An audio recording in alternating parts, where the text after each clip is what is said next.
Unser jahrelanger Kampf, Arbeit und Opfer für die Freiheit und Zukunft des deutschen Volkes wären nutzlos und ohne Erfolg gewesen.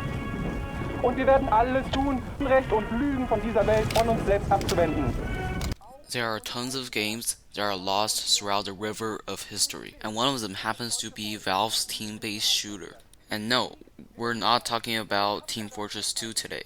I'm talking about Day of Defeat, a World War II class-based shooter. Still to this day, I believe that Day of Defeat is the best World War II shooter ever made. It started off like many Valve's properties, for example like Counter-Strike, Team Fortress, and of course Day of Defeat.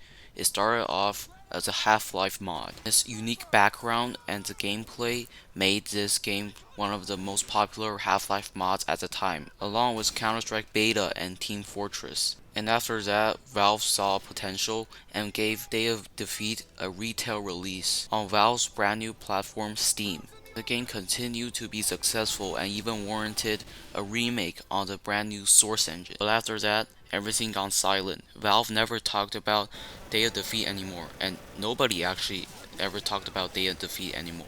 So why did it suddenly decline in popularity? Well, let's find out.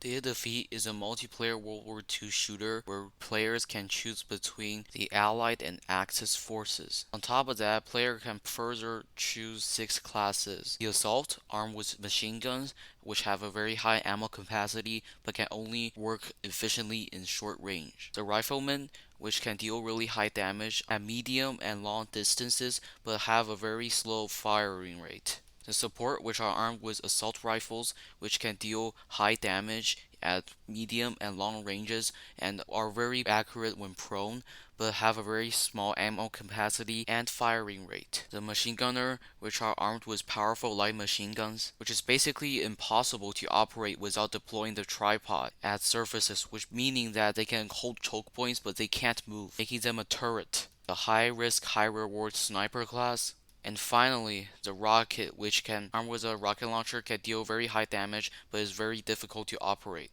Now pair that up with a domination style game mode and the objective based demolition mode, you will probably think that the gameplay formula of Day of Defeat sounds very familiar, and you're not wrong, because Battlefield 1942's gameplay is really similar to Day of Defeat's. In fact, a lot of people describe Day of Defeat as a sort of 1942 clone, which is not wrong by any means, but considering that Day of Defeat was first a mod, which is released back in 1998, Battlefield 1942 could have actually drawn inspiration from Day of Defeat's gameplay rather than the other way around.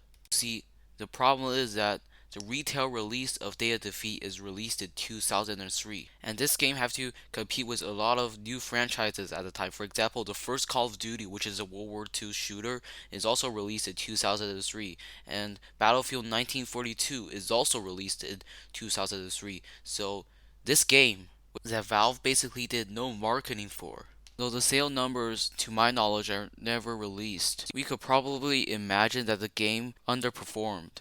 Now, the early 2000s, Valve is basically firing in all cylinders. They released Half-Life 2, remakes of other games in the Source engine including Day of Defeat, and several new franchises are made. But since this video is about Day of Defeat, I'm going to talk about its remake. Now, I'm sure that Valve really cared about Day of Defeat back then. I mean, they even made a short with their new Source filmmaker, so that's a really big deal. But I don't really think that the developers really know what made Day of Defeat so great. I mean, they clean up a lot of the maps, which I think is sort of a good thing, but also a bad thing. I mean, on the good side, it looks great now, even nowadays. But now, all the dirt and grime from the earlier games that bring in the atmosphere is all gone. And also, they changed so much of the game mechanics and movement that it actually made me want to hate it. So yeah, Day of Defeat Source. A decent game, but not a good Day of Defeat game. And again, this is just my opinion. I don't hate this game, but they changed so much that it actually made me despise it a bit. And I'm pretty sure that a lot of the fans of the original game were disappointed with this reboot. Now, I have a few theories that why people don't even talk about Day of Defeat anymore. Well, first of all, this game is released in 2005, and At that time, there's tons of World War II shooters out. For example, the already mentioned Call of Duty 1 and Battlefield 1942, plus the second Call of Duty and also a bunch of Medal of Honor games. Day of Defeat Source was released in 2005. People just wrote it off like it's another World War II shooter. Plus, with the game's high skill ceiling, means that some gamers will probably choose to play COD or Battlefield rather than a game that they have barely heard of and have to pump in several hours just to learn the basics. And the second reason that this game had basically been forgotten is that as a team shooter, this game had barely any personality. And I don't mean by like the background or like the setting or something like that. No, no, no. I'm talking about the characters themselves. For example, like Team Fortress 2, which is also a team-based shooter. For the promotion material, Valve made a bunch of shorts for each of the characters, so they gotta show off their own personality and that kind of stuff. They did a hell of a good job. And each of the characters, they look different, they sound different, and their handling is completely different. If you look at Day of Defeat's characters, they all look the same besides their weapons, and their callouts are all the same. So basically, besides their weapons, every person is basically just an army grunt. Personally, I think takes a lot away from the experience, especially in a team-based shooter, which makes the whole package seem much more unappealing. I mean, if a newcomer, from a newcomer's perspective, would he or she want a generic World War II shooter or a team-based shooter that's dripping with personality? I think that from my perspective, that pretty much explains why the community is really small. No, yeah, by the way, check out those shorts that Valve made, they're freaking awesome. Anyways, moving on. Nowadays, let's talk about the game's legacy. Even though this game is barely talked about anymore, this game basically defined World War II shooters for a generation.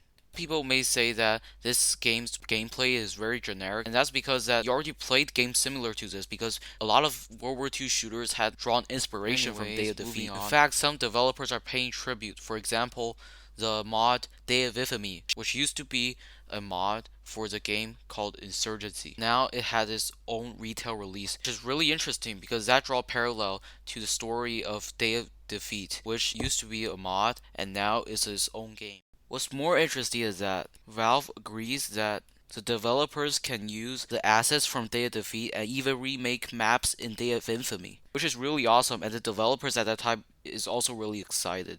Here's an extract from one of their blog posts. After the mod version of Day of Infamy launched, we reached out to Valve to get their thoughts on the project. The original DoD creators checked it out and gave us their thumbs up. Valve offered to license Source Engine again to us so we could make the DoD-inspired game. They also encouraged us to make maps inspired by the classic DoD maps and provided permission to use art from their games. Should Day of Defeat be forgotten? No, of course not, but sadly it had. But fortunately, people will see this game, especially developers, will see this game as a role model for team-based shooters from now and in the future. And now I'll end this video right here. Have you ever played Day of Defeat or the Source version back in the day? If you had, please leave a comment about your experience with it. And if you like this kind of content, please subscribe, and goodbye. See you next video.